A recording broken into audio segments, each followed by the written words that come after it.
Hello y'all, so here we are. It is the following week. I have been slacking. It is already the end of the week, but I'm trying to get into recording everything that I'm doing more. I didn't again today because I just didn't even think about it, but I gotta start thinking about it. But we got some tools, we got some stuff, some cheap stuff, nothing crazy. Let me take this off real quick. Now some of y'all might already know what this is. Not, but it is a reciprocating air saw. What do I need this for? I need this to cut the exhaust. So this is going to be to trim the exhaust so I can set that up. These are Dremels. These are not for that. These are to grind the trunk and do all that stuff, which I don't even think I'm going to get to that this week. I might try to fit it and cut it and see if I can get that at least shaped up. These are the blades for that. I have a drill. What did I need a drill for? I think I need a drill just to drill those holes out. There's something else that I needed a drill for that I brought that for. So, like I said, I am slacking. So I got to pick this car up. I got to kind of mock up the exhaust, see what I'm going to do. I also got to take out the grinder because I have a flange that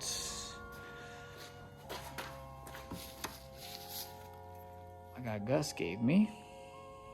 Shout out Gus Motorsports. So I gotta grind this down, not grind it, but clean it up so that it is weldable again. I know, I shouldn't be really weld. I don't really care, it's not that big a deal. I just need it to seal, so as long as it penetrates and it seals, I am happy. But we get to do some welding today. Now some other new stuff that I got as well. If you guys look down there, that is stainless steel spool, and then those are tips for that size. This is the welder. This is not new, but it's new, but it ain't new. But you guys are gonna get to see us weld possibly if we get to it today. We got a lot of stuff to do. He's Carlito. I'm talking about Carlito. That's what I'm referring to. He's gonna want to weld, so I'm sure we'll get to it today. But I just want to make sure that I prep everything right, and I gotta cut this to this angle, so I gotta figure out how I'm gonna do that. So let me begin with picking up this car. Let's get into it.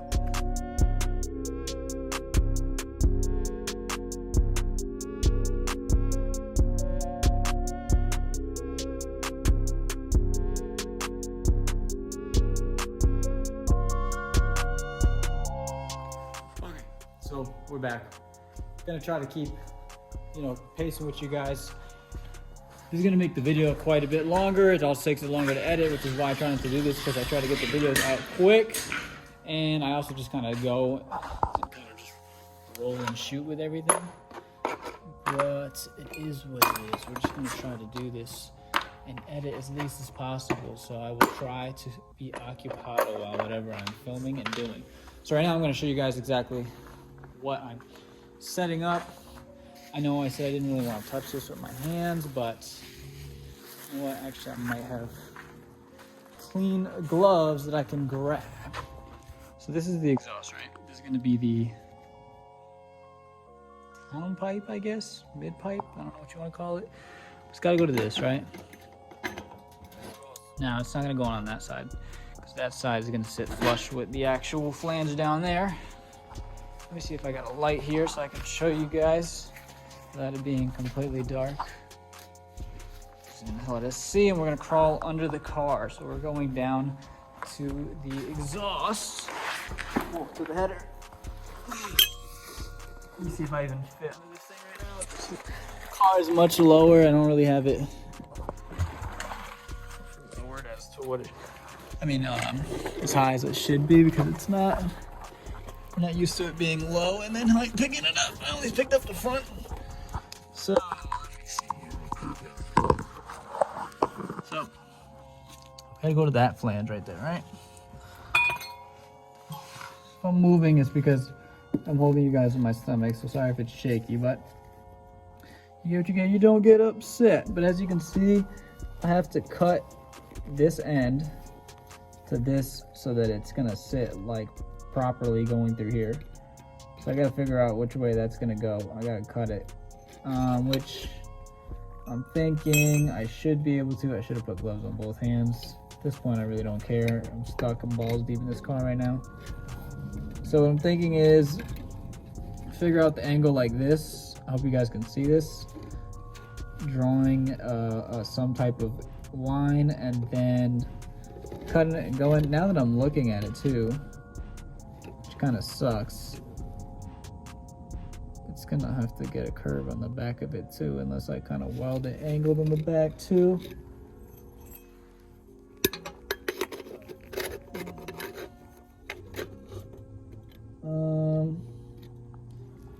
I might be able to get it to go straight, but I have to figure out this cut really good. So I keep talking to y'all about Carlito. Of course he has the mask on now, but this is Carlito. This is the guy I've been referring about. So he's more familiar with welding as of late. I haven't done too much lately, so I'm gonna have him do this first piece. There's gonna be more exhaust for me to do. So I'm gonna let him do all this so that I don't botch this up, because this resonator took forever to come in. We got all the welder and everything set up. We set it to, you know, the size that it needs to be and put stainless in it. It's really not the size it's supposed to be, but we're making do with what we have. So now I'm gonna film this. Let's get to this welding. So doing test speeds real quick, just to test the speed and everything, getting the argon and all that set.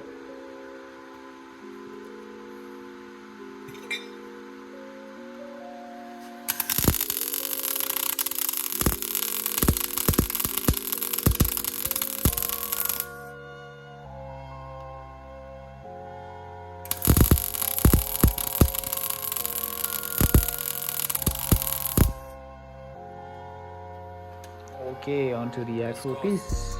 God damn it. So just heated it up. It makes it so that it adheres to this better. But we're gonna get started on. I don't know if y'all can hear me because I got the mask on, but we're gonna get started on this little resonator here.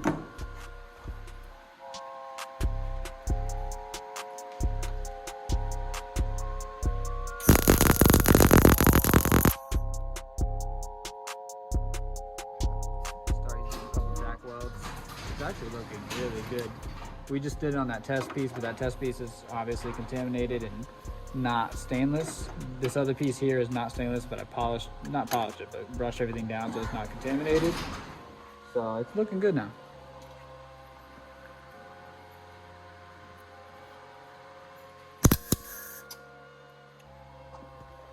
The other reason to tag it too is so that it doesn't warp the piece in one area, so it'll be more evenly distributed and be more according to the angle that you want for the exhaust.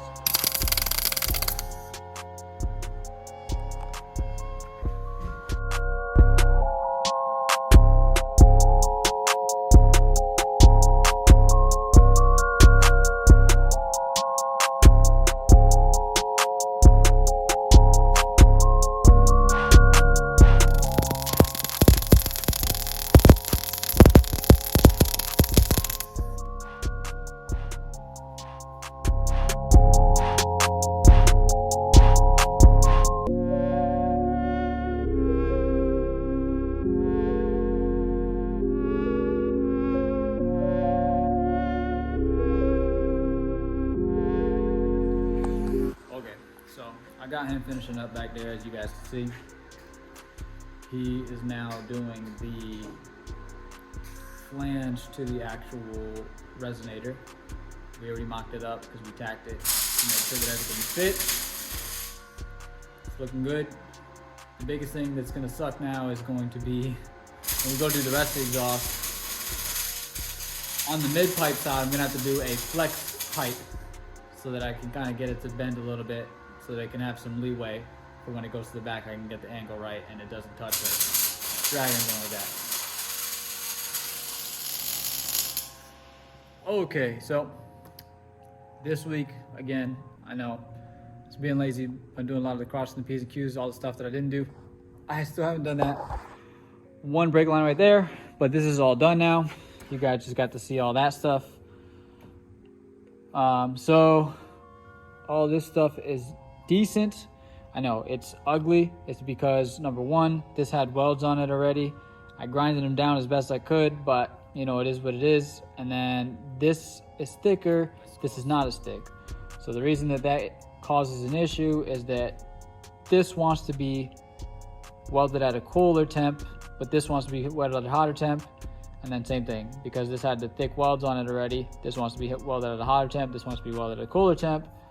it burns through this, but this doesn't get penetration. This burns through this, but this doesn't get penetration. So we got a nice happy medium, and then we made it work. It's not the best, but as long as it seals and we don't have any issues or any leaks, I'm happy. This is also some Chinese stuff, and it's not that it's bad, but it's thin. They actually did a really good job on their welds.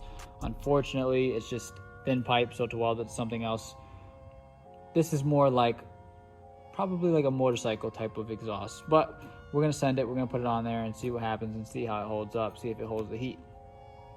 This is all done. For now, this is all that's going on the car. Obviously, it's not hot anymore. That's why it's still in the vise, because I was letting it cool down. But as you can see, we made it so that it does a nice bend, so that it tucks up under that what you guys were seeing before. So I still need to get an exhaust gasket for this. So this isn't going on quite yet. And it's not like the car starts, so we're not gonna get to hear it yet. I know you guys are probably wondering, what is taking so long for the car to start? These guys haven't sent me my pulley. Yes, I have this pulley here, but this pulley is for a different size belt that I do not have, and I don't want to use this pulley as well because the other pulley is going to make it an underdrive pulley, which means that this pump is not going to have to work as hard, because this pump works really hard when you're revving the motor and you're doing drift stuff, and then it overpressurizes the rack, it overworks the rack, it overworks the pump. It's no good. So we're gonna get a bigger pulley for that that's coming in. I already ordered it, as well as the clutch line, so that I can get in and out of gear. So then I can hook all that up. I was gonna do a hard line, but just the hassle of figuring out what size this is and getting that right, I didn't want to deal with all that. So I just ordered a line that is flexible, some drift motion thing. I don't really know what to call it, but point being is that's coming in so that I can get the car started. Once that's in, I do still have to plug in the ECU, which is pretty much all that stuff is done, but it's down there. I don't know if you guys, yeah, you guys can't see nothing in there. You guys can't see nothing in, oh, there you go. You still don't see the ECU, but it's under that glove box, and I have to plug that in, and then we can almost do our first cranks, because I still got to do fluids and all that other stuff. So, you know, well, now that I'm done with my tangent, let's get back to what we're doing. What I was doing over here is doing the last of the anti-seize. As you can see, I got this here so that this can be all done. I'm tightening all this up. I just tightened these bolts up. I had them loose because I had to undo it so that I could leave slack in the sway bar so that I could put the other coil over into the bolt hole easily. I also jacked this up, and I turned the wheel lock to lock to make sure that this hose clears everything, and it clears everything. So now I have to go put the other brake line in on the other side so that I can get ready to also bleed the system, which leads me to what I was talking about before. I still gotta get brake fluid, I still gotta get transmission fluid, I still gotta get ATF fluid for the power steering, and I also have to get a bunch of coolant, which is all going to be expensive stuff. So yes, that will be happening hopefully over this week, and I want to say we will be starting the car the following week. So let me get back to tightening that down, getting that of the wheel off so I can do the other brake line, and putting the car back down.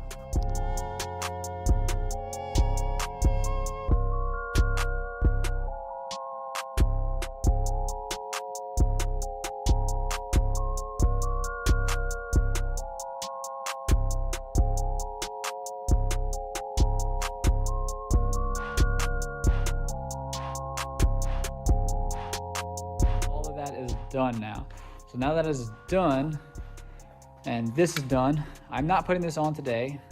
I might have mentioned, but I need an exhaust gasket for it, so that's why it's not going on today. Yes, it's going to go on without the complete exhaust because I do not have all of the resources to get the complete exhaust yet. I have a friend that does piping, and I mean exhaust, and I'm probably gonna get all the stuff from him. I'm not looking to do anything super fancy, just straight pipe back, and then I have the other exhaust to set that up, but we'll get back to that when we get back to that. Point being is that it's just gonna be this for now, just to try to quieten up the car a little bit while it's running. Now I'm probably going to move on to the power steering.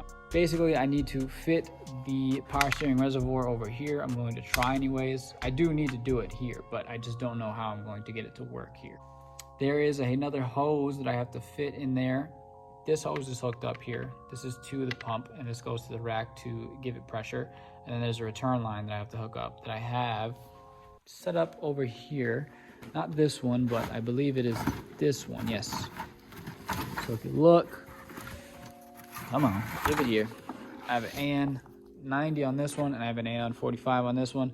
So I haven't decided which one's gonna go where, but one of those will go to the rack and the other one will go to the reservoir. Once that is in, I can pretty much call it a day with that. The only thing I'm worried about with those AN lines is they may or may not blow off. I don't know how high pressure the return line is, but it's supposed to be a low pressure line, but fingers crossed that it doesn't blow off. Once again, a mess. So, I actually got a lot done. Power steering is obviously happening because the video is continuing.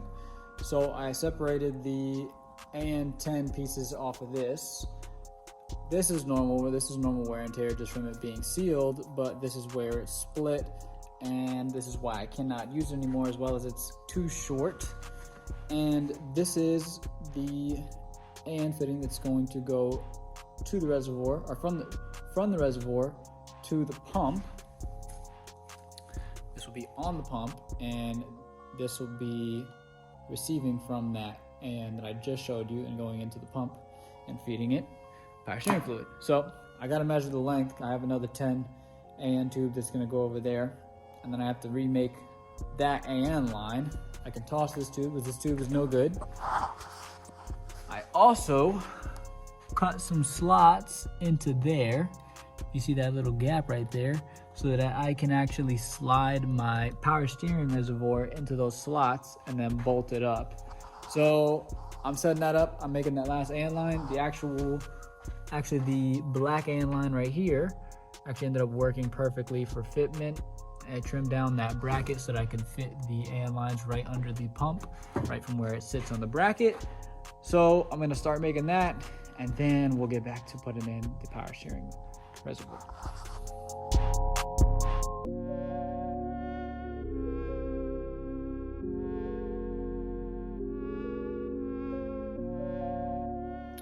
So for those of you doing AN lines, I just wanted to show this because this is how I do mine, and this seemed to work on the last setup that I had. You see, you push until it gets flush, and once it's flush with that threads, then you insert this and, you know, vice it down, and you tighten these threads and you push against this to make sure that this stays in, and this piece right here doesn't push it back out. And once those threads start tightening and you start to feel it kind of compress, that's how you know, which you'll see in the next time lapse. But I just had to show that real quick, just so you guys can see it. Just remember that if you're doing AN lines like this, this is not proper for high pressure. This is only for low pressure stuff. This is not PTFE.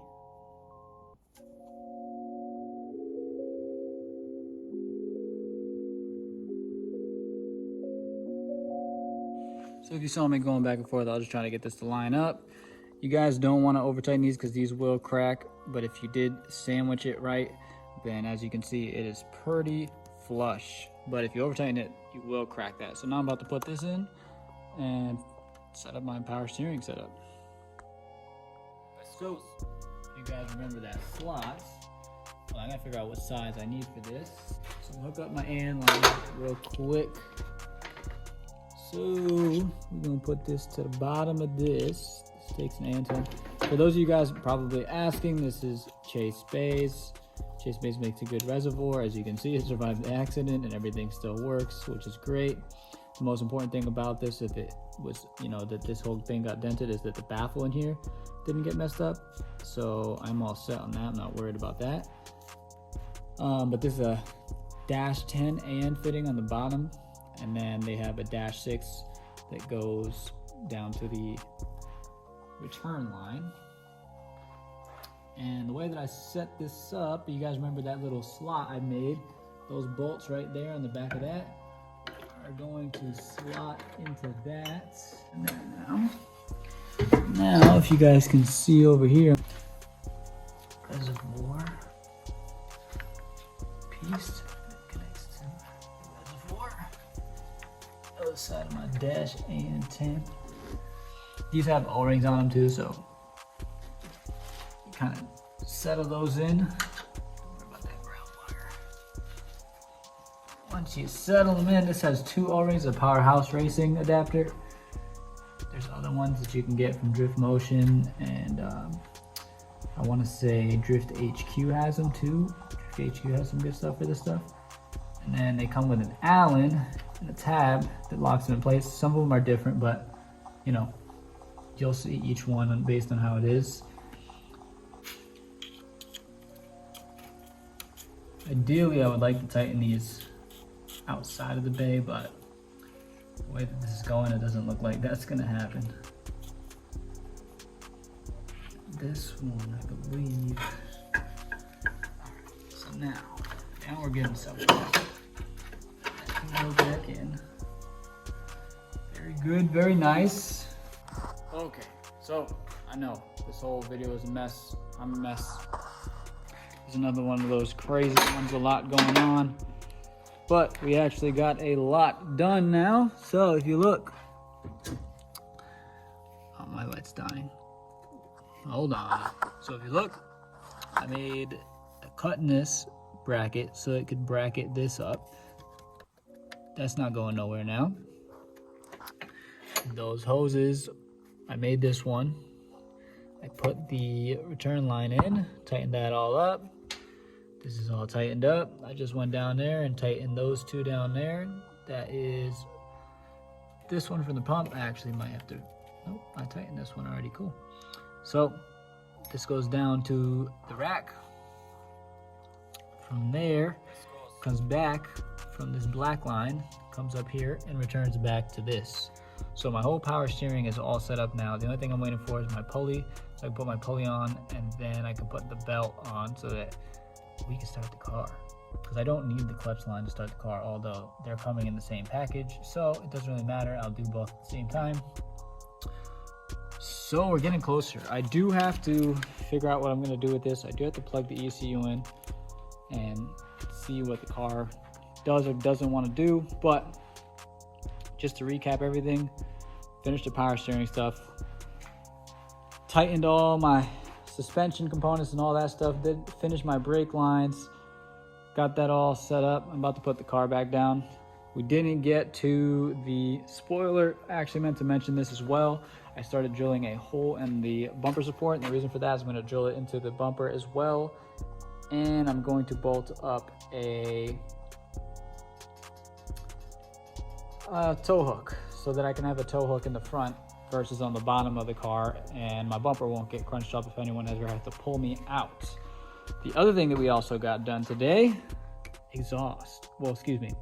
resonator downpipe. So that's super exciting that that's done. I actually got a lot done this week considering I only did 1 day, and I'm actually done early today. So that's actually awesome. I get to clean up and actually relax for once. I'm super happy that I got a lot done. I mean, it really wasn't like that I did so much work. Yes and no, but it was more like tying up loose ends. I thought the power steering system was going to be a lot more complex. Something else that I do have to do, I still have to put on that rubber boot to the alternator, and I still have to put the clip over the lower radiator hose. So yeah, we got a few things to tie up, but we're getting really close to doing our first start.